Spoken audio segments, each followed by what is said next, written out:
Welcome to Eye on the Illini. This is Illini guy Mike Kegley, and we're here with a fellow Illini guy, Brad Sturdy.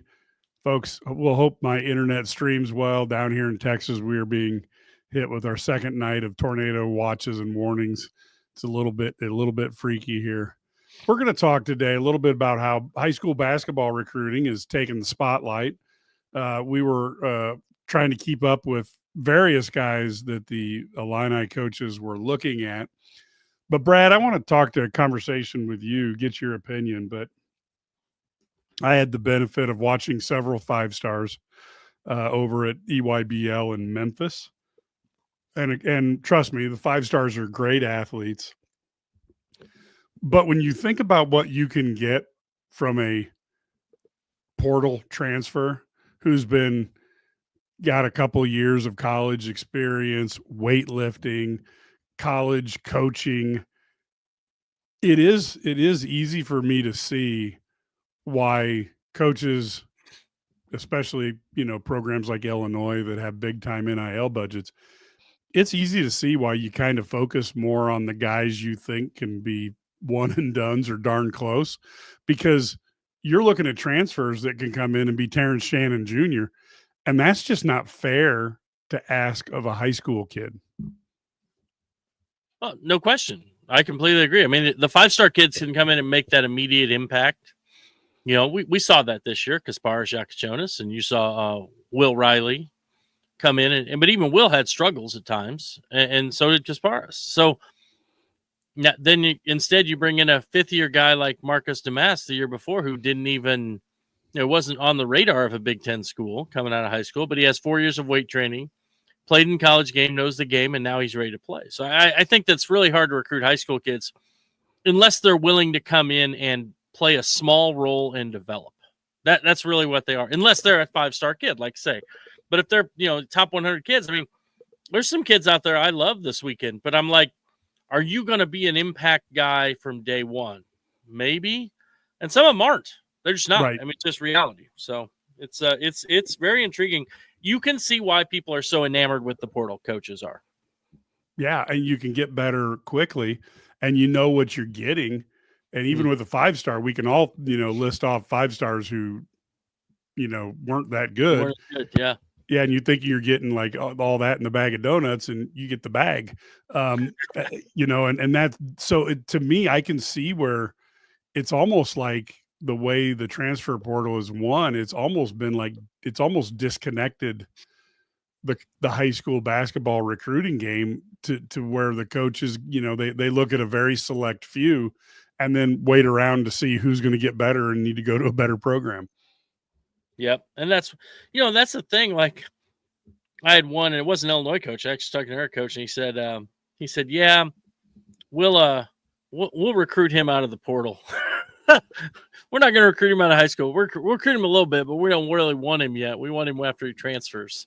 Yeah, like, yeah, okay. and I can totally see that. And folks, you go out there, you see some incredible stuff, but you also see a kid, and you're like, okay, you think this guy's going to go play against, a Trey White, for example, who comes with multiple years of college experience, and you're gonna expect this kid to play better than him. And I just think that is, except in extreme cases, you're probably better off if you can use the portal wisely. And again, the other thing is, like you said, is figure out what kids have talent and patience, which I don't think is an easy thing to do. No, it's not. There aren't many of those. Everybody wants their thing. It'll be interesting to see what happens with this 2026 class, because I think it's going to be a little bit different. I think obviously you're limiting a lot of the fifth years as we move forward. Guys only have 4 years, except for JUCO guys. So who knows? Maybe we'll still get some of those, or lower level guys like Humrickhouse, for example, at Illinois, getting another year. But we're going to move away from that more. And we're going to move into maybe a little bit more high school recruiting. I mean, like where we're taking, instead of taking 2 guys, maybe we're taking 3 or 4 guys every year, and then you're still going to go to the portal. But I don't think and then this kind of revenue sharing thing, how's that going to play out? We're not quite sure. But regardless, I think it is going to change, where they're going to try and take more kids in 2026 from the high school ranks than they have the past couple of years, which is going to be intriguing to watch. So you obviously with your sources, had a pretty good idea of some of the players that Illinois is at least interested in kicking the tires on a little bit. Why don't we kind of go through what we saw and maybe some thoughts on what's out there? Yeah, so Adidas event was in Council Bluffs. I got to watch a lot of games here, watch all these guys play. It was fun. It was really it was fun to watch them. Highly competitive games and in a couple of these situations. But anyway, so you get to see a lot of the kids are 5-star kids, so that's obviously they're good. There's a kid there's a big kid who's not a 5-star though, who really intrigued me, from Iowa United. Prep school in Iowa, and he's from Canada. Arifan Diane, 2026, big man, about 6'11", 280. And if you don't look at him and say, "Oh my gosh, Kofi Coburn is here," then I don't know what to tell you. No, but it is that kind of guy. He's that size. Some people are saying he's 7'1" now, and he might be. I don't know. It's hard. That's bigger than me, so I can't tell. Right. So, but anyway, so 6'11", 280. But what I really like about him, he's got a really good feel for the game. They throw it in the post, pass it, cutters, kickouts, whatever it is. And there's some things, he could get stronger with his hands. He could move a little better laterally and things like that. But he's 7 foot. But he's got a nice stroke from the line. He's shooting like 68% from the line. And he hit, interestingly, he hit 3 out of 4 from deep on Saturday. So, he didn't take many, but when you just let him stand there and shoot, he can knock it down. So he's shooting over 70% because most of his shots are right around the rim. But really impressive kid, just to watch him kind of eat space and be inside. So, and I think the one thing we've seen in college basketball is different than the NBA. Although you've seen the NBA kind of, we're moving towards we have big guys now, right? I mean, they if they can stretch the floor, they like the big guys, So.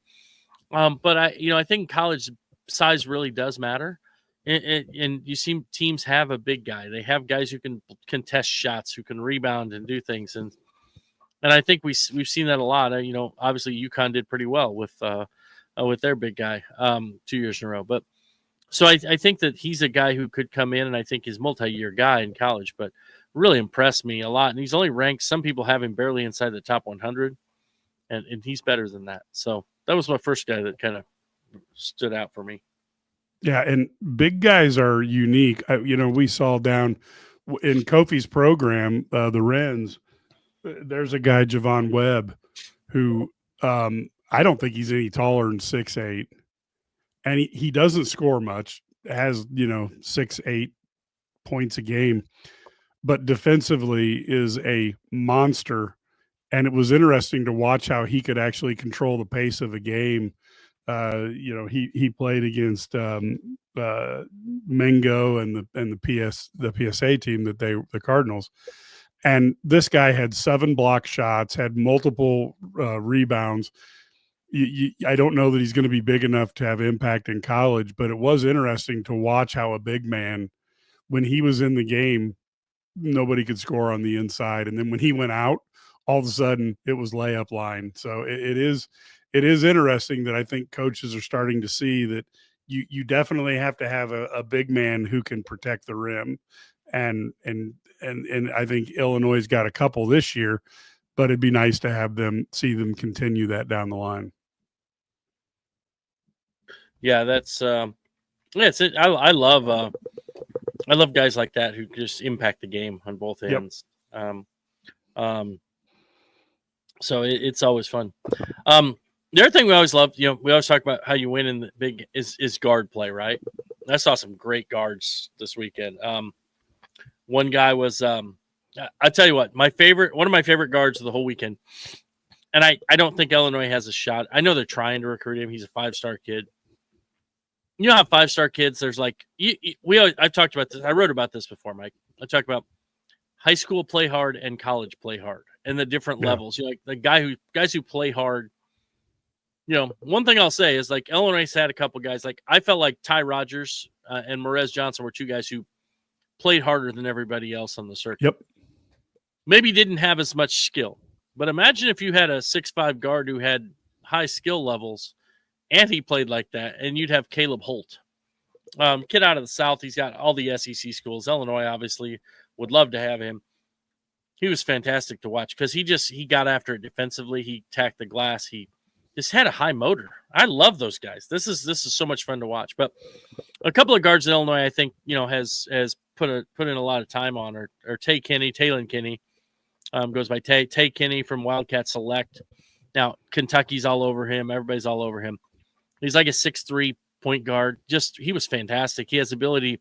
Almost had a little bit of a, going back for old Illini fans. Remember Bruce Douglas could kind of just get in the paint and find a way to hit that mid-range jumper. And it was really impressive to watch him do that, where he could just back guys down. He could play booty ball. He had the quickness. He hasn't shot as well on the circuit on the Adidas circuit, but he's been, but he just plays really, really well. He can get in the paint. He can pass. He can kick it out. He can hit cutters.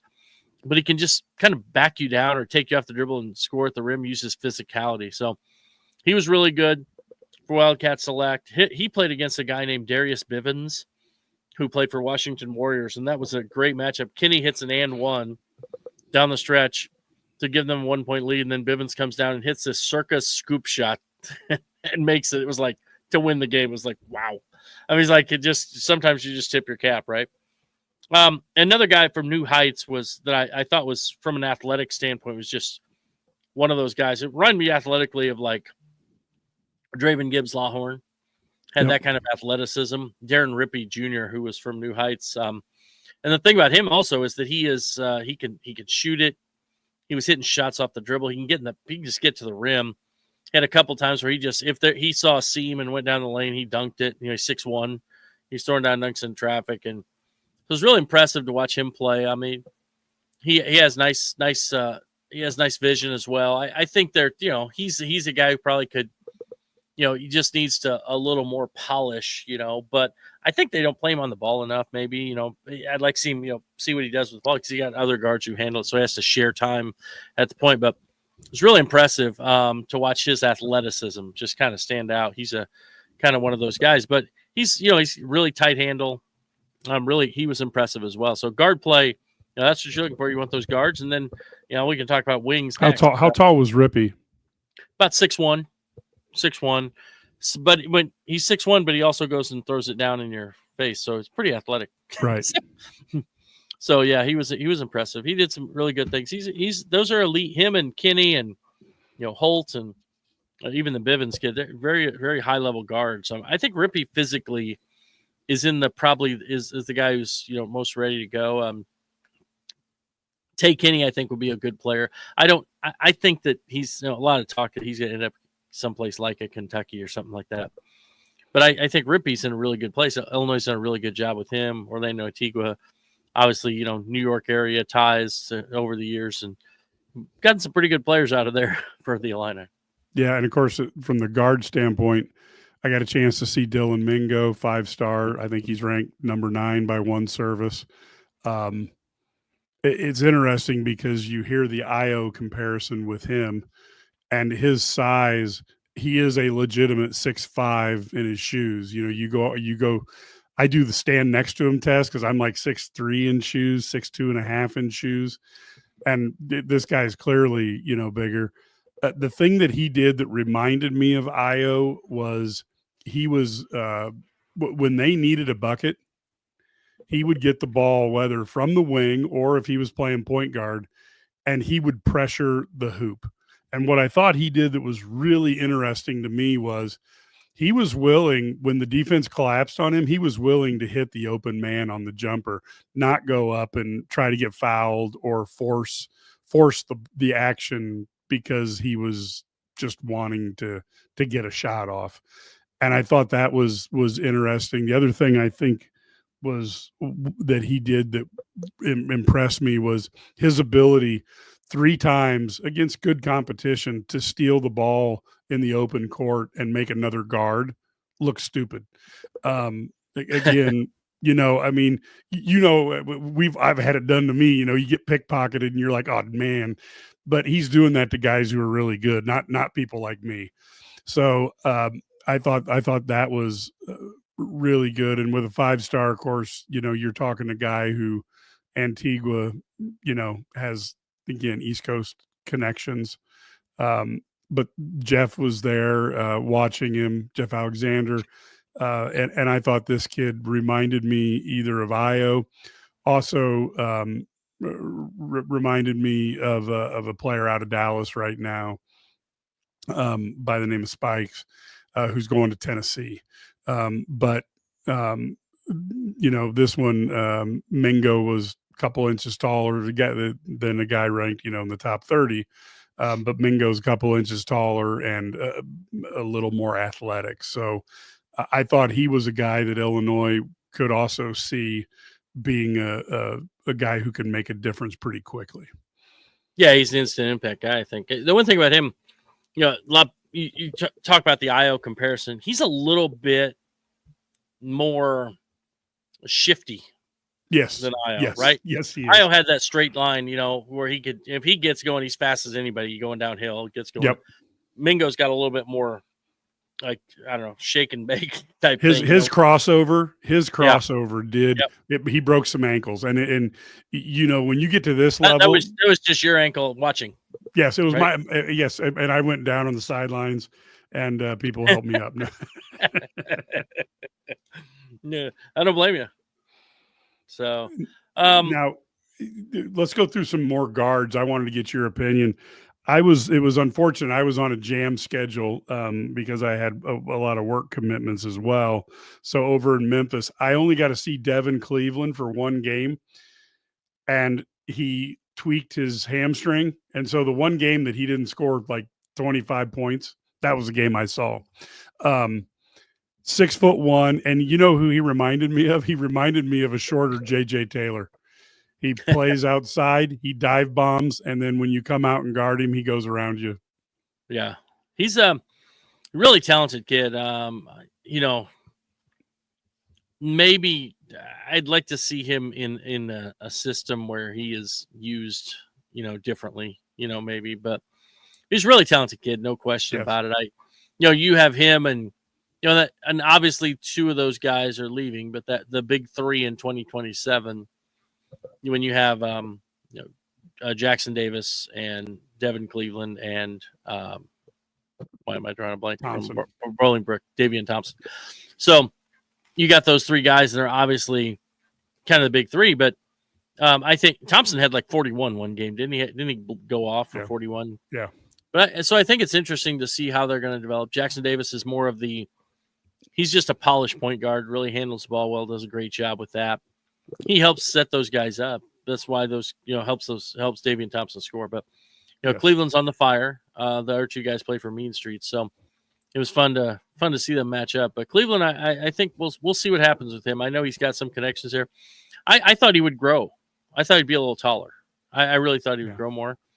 But he's interesting. I don't know if he's a pure point guard. So is he undersized 2? How does he? I think he's probably an undersized 2, a little more than that. Yeah. Combo. He could be a combo, maybe. Yeah.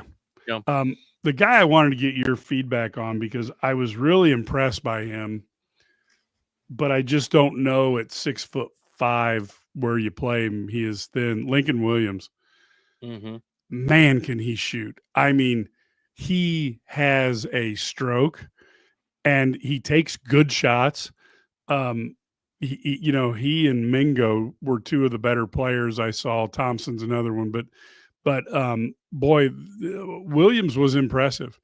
I thought. Now the thing is because he was playing a little lower, wasn't playing EYBL ball. He's not quite against as good a competition, but man, he did a great job of his outside shot is smooth as butter, and he was excellent at reading the defense and then getting behind him for various layup attempts. And then he was good at seeing the court for his teammates as well. I was much more impressed by him than I thought I would be. Well, he's also extremely athletic. Yeah, oh my gosh. He's a really athletic kid. I mean, so he's really worked hard on improving his jump shot. So I think that he's, with his athleticism, jump shot, 6'5", I think the potential's there. There's obviously a lot of talent. question I have is we talked about, as you mentioned, he's pretty thin, right? Yes. And so it's going to be an adjustment. So here's another example. You have kids, and we haven't talked about like a kid like Alex Constanza, who is playing in Wichita at the Puma event, right? And Illinois spent time there. Obviously, Orlando Antigua was over there too. So you have a kid like that versus a kid like, Lincoln Williams. Well, Constanza is probably going to be in college. If he's a 2026, he's probably going to be in college 1 year, right? I mean, that's his plan, right?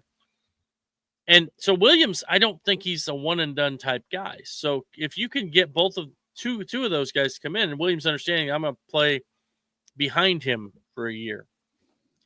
Can he do that? Yeah, I think he could. I think he'd be fantastic as sophomore year after a year of body by Fletch, where he can get gain 15 pounds of muscle and can keep even increase his quickness and agility and things like that. So, yeah, I would be. I like him. I'm a big fan. I think that in-state kid, you don't get, get a kid who, Kankakee, close, south side of Chicago, they're pretty close Champaign. I think it'd be a lot of fun to see that kid because his athleticism, I think, is off the charts. I think it could be really successful there. So I like him a lot. Now, Mike, I got to ask you, the Mean Streets team that Illinois offered the Quentin Kitt, right? Over the weekend, wing from East Peoria, another downstate kid. We're starting to get some downstate basketball talent again. Let's go. Let's go. But no, Quentin Kitt's interesting. What'd you think of him? I didn't put him in their category, but he's still young. But I didn't quite like Lincoln Williams just jumped off at you. And of course, Thompson is he competes. You know what I mean? He just competes. And so let's give Kitt some time to go. I mean, again, I just, I'm not saying anything negative. It's just that there are other guys that impress me more. Yeah, and that's fair. The one thing I like about Kitt is he's a competitor. Yep. And what I like about him is he's 2027. He's from downstate, and I think that's where they've offered other guys before over the years, downstate kids, and it doesn't necessarily mean that they're going to take a commitment from them right now.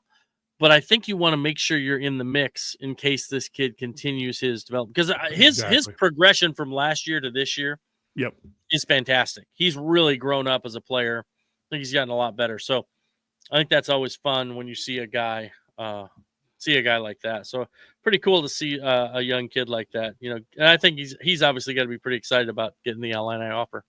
Yeah. It's great. And look, let's think about it. We don't have Marcus Griffin on tonight, but that Peoria connection kept Illinois at the top of college basketball for a few years. Yes, so it would be nice to see that grow. And of course, there was an era when Springfield had some incredible talent. Not all of it went to Champaign, but goodness gracious, Lincoln, Illinois had a Brian Cook. Yes, right? Yes. So and you had, what was his name, Duff? Back from even a generation earlier. But there was Chuck. Chuck Verderber. Remember when? Went to Kentucky. Yeah. So, you're dating yourself, Mike. Yes, I know. But, and I was a little kid. I'm like, why would you go to Kentucky? You could go to Illinois. Exactly. When you're young, you don't think quite the same way. But look, people are asking about him.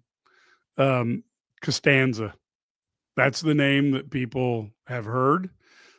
You got a chance to watch him.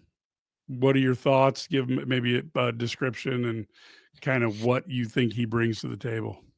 Well, he's got size, he can deck it. He can do a lot of different things. He's got a complete game, I guess is the way to look at it. And I think that now I believe this, and I'm not saying that he's not, extremely talented, but he's 6'8", he's 200 pounds. I think the thing about him is probably he needs to stay in 2026 and be a one and done. I think if he goes to 2025, he's going to be a little bit, that progression is going to be really steep. it's going to be you come in right away. That's not saying he wouldn't come in and play. I think in 2025 he can come in and play.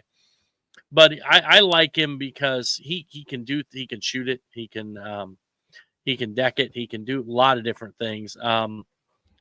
He's just got like I say, he's got a complete game, and he doesn't.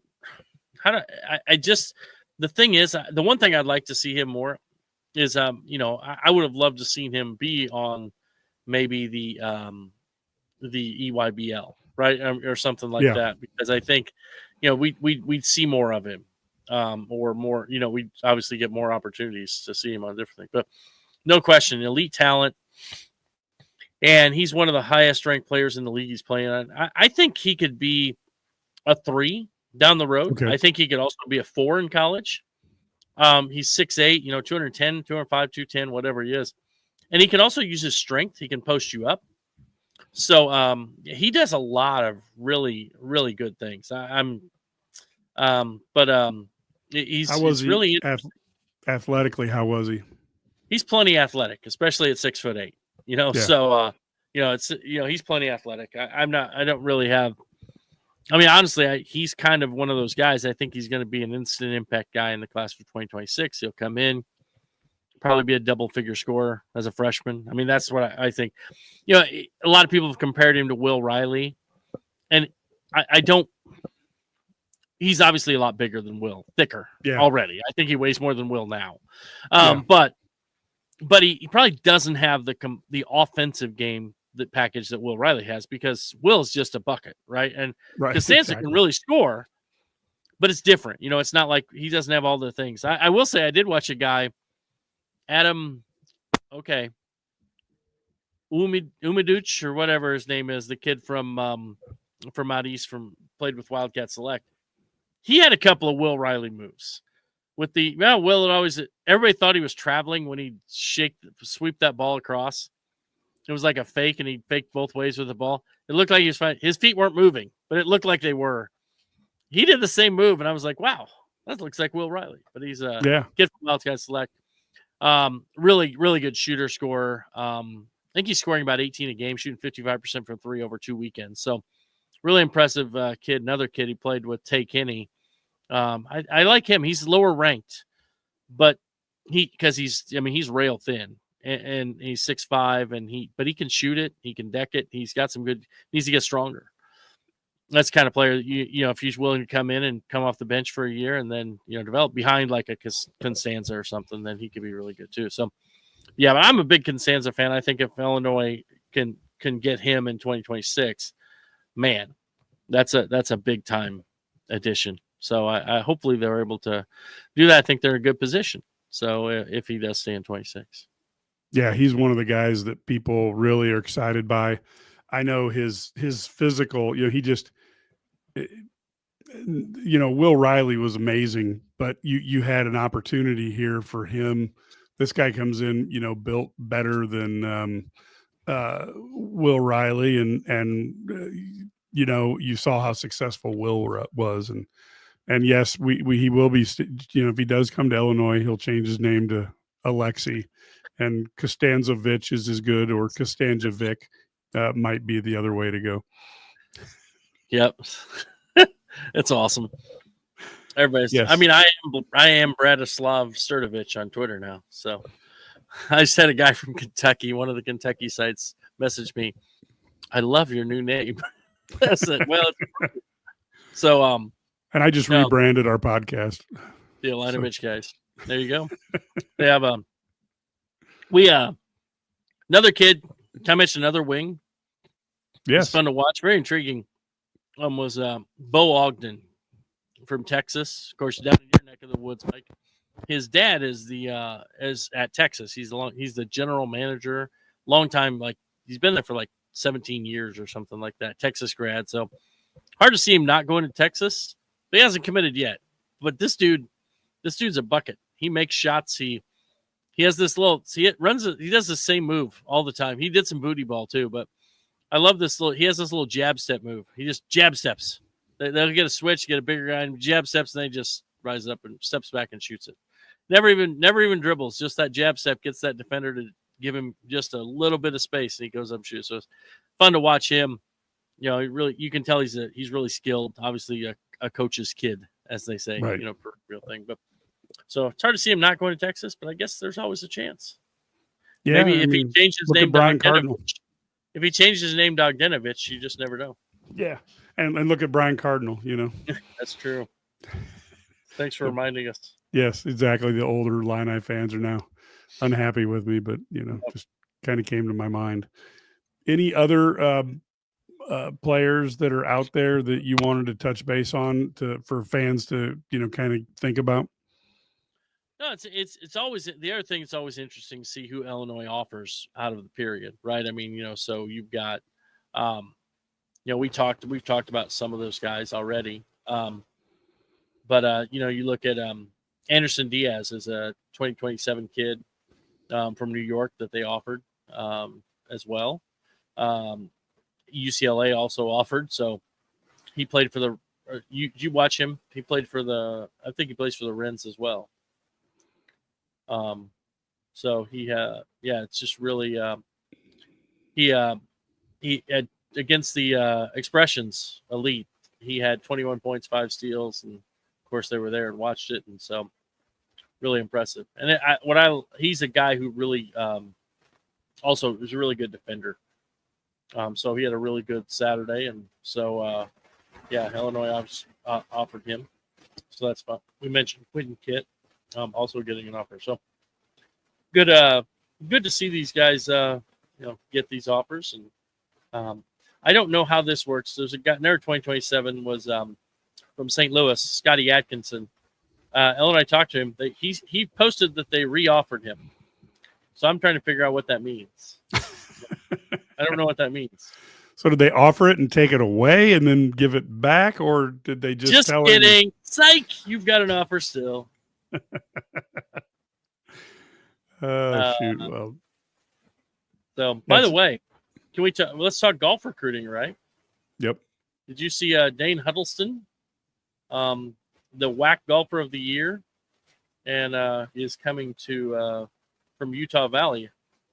This not the first transfer from Utah Valley. Who else did they get from Utah Valley? Was it Justin Hartman from Utah Valley? Well, then there we are. Then that sounds like a good win for Illinois. So they're going to the Elite Eight next year because they got a guy from Utah Valley. So well, Mike Small will do what is necessary to win. There is no doubt that man is phenomenal. Yeah, so it's fun to it's been interesting to be back out of the circuit and have it matter. I feel like 2026 first time it really mattered. It was always like, whatever. Yeah, last year was the most year of recruiting really I can remember. Well, and even your mic went out, Brad.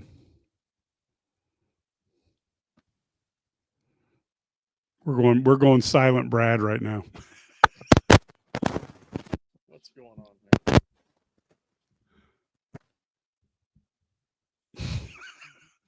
This is the fun of live. Unless the fans tell me they can hear you, maybe it's just me.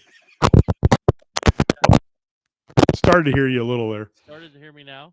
Yes. All right. So no, but I think it's even in the spring, they're bringing in guys from Europe last year and all these guys that you don't get to see them except on some film here and there. So you don't necessarily get to watch complete games. You don't get to watch them in person. Different world, right? So it's so much fun because this is like when I started doing this 20 some years ago, I'd go to these events and it was so much fun, and there were events back in the day, when I was the only one. I remember watching Brandon Paul in some backroom gym, and I don't even know what town I was. Well, one was Vegas, one was Akron, Ohio, different places, and being told don't hype him up too much because then everybody else will know.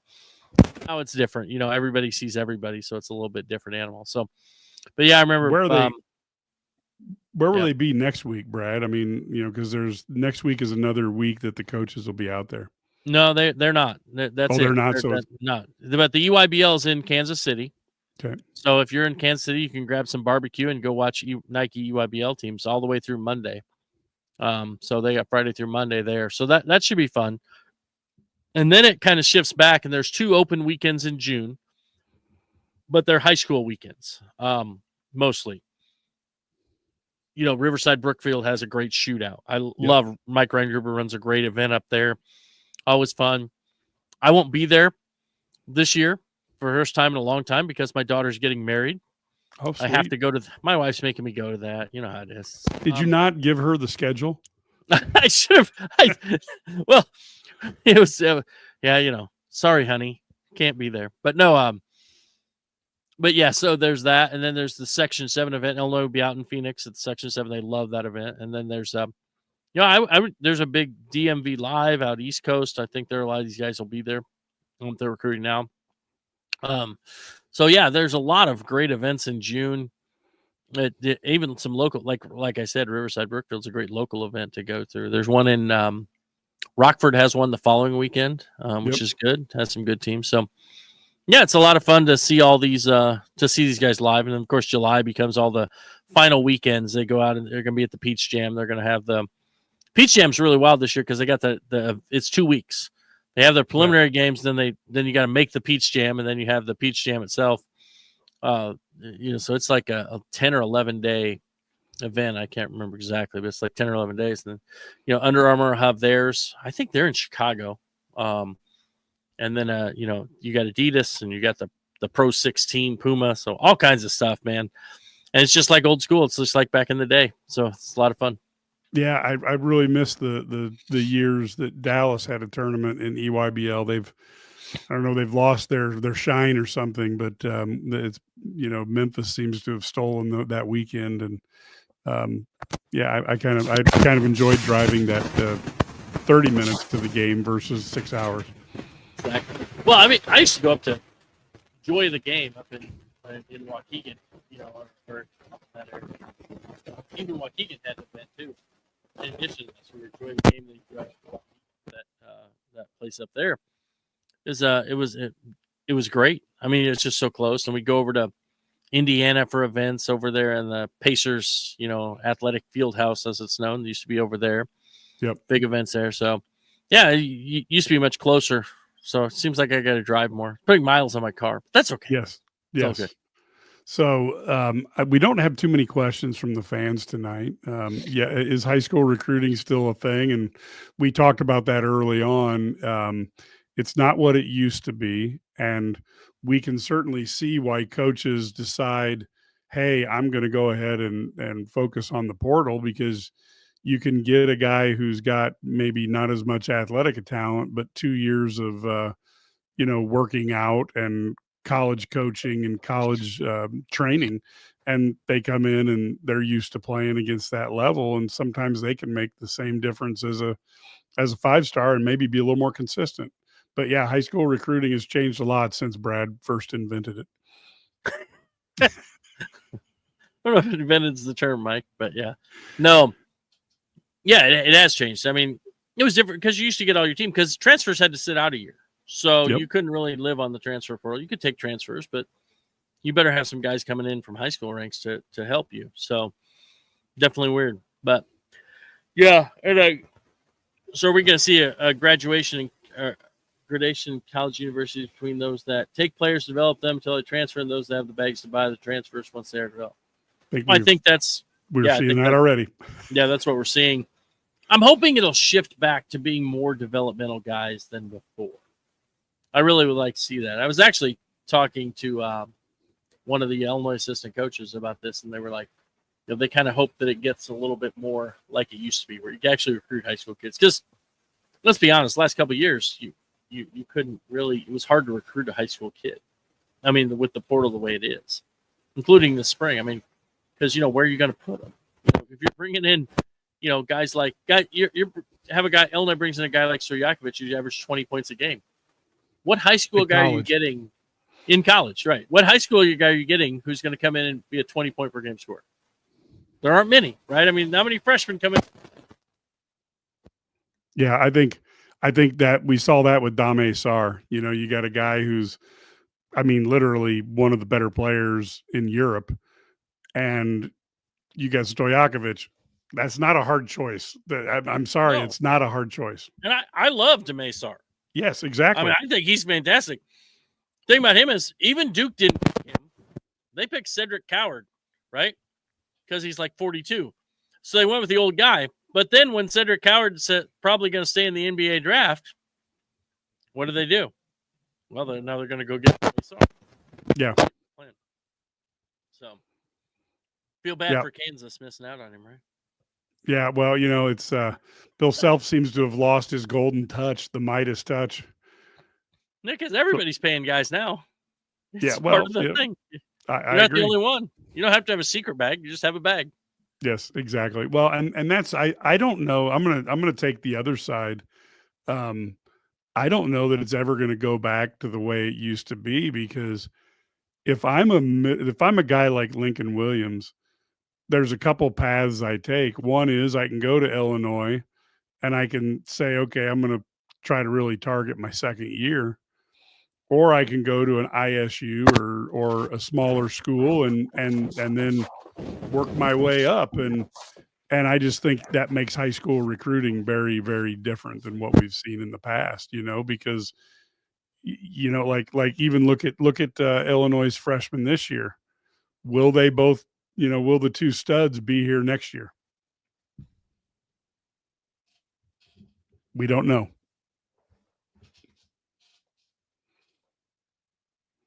So I think we are relatively here towards the end of our show, folks. We thank you for being here and listening to us. We just wanted to talk a little bit about what we saw this weekend.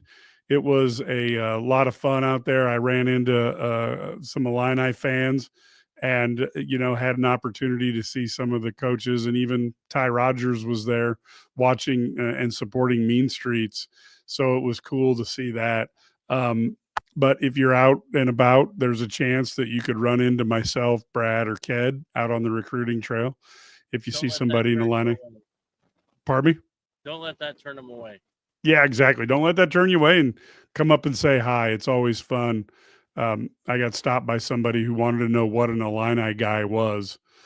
And we ended up talking, for a while, and it was funny. And then we found some guy from Chicago who listens to the show. So you have no idea who you're going to run into out there at those tournaments. It's a lot of fun. Brad, any final thoughts? Nope. Excited to see, obviously guys won't be on campus now, and they're out till, June 10th, the 12th, somewhere in there. Depending on who they are. Some of the Europeans may take a week longer or something, but yeah, it should be fun to watch them when they get back on campus and get going. I'm going to start working on my golf game, priorities. So, yeah. Yes. No, I totally understand that. It's, and we're even thinking, now, of course, you getting this recruiting going on, and then we've got the attention. We've got, of course, football coming around the corner. I mean, oh my, that's this is exactly what it was like when it was in the 80s, when you had, Mike White on one side of the street and Lou Henson on the other. And with Bielema and Underwood, I feel like we've got a duo that's probably just as competitive, if not more, than those two. This could be the 20s belong to the Illini guys. There you go. Very well. So, folks, we'll be back and talking about recruiting, talking about things that are going on with Illini sports. So just be watching for us. And of course, you can always go to IlliniGuys.com and subscribe, get on the message boards where there's constant talking back and forth. The Illini recruiting and sports talk never stops on that. Until next time, folks, go Illini.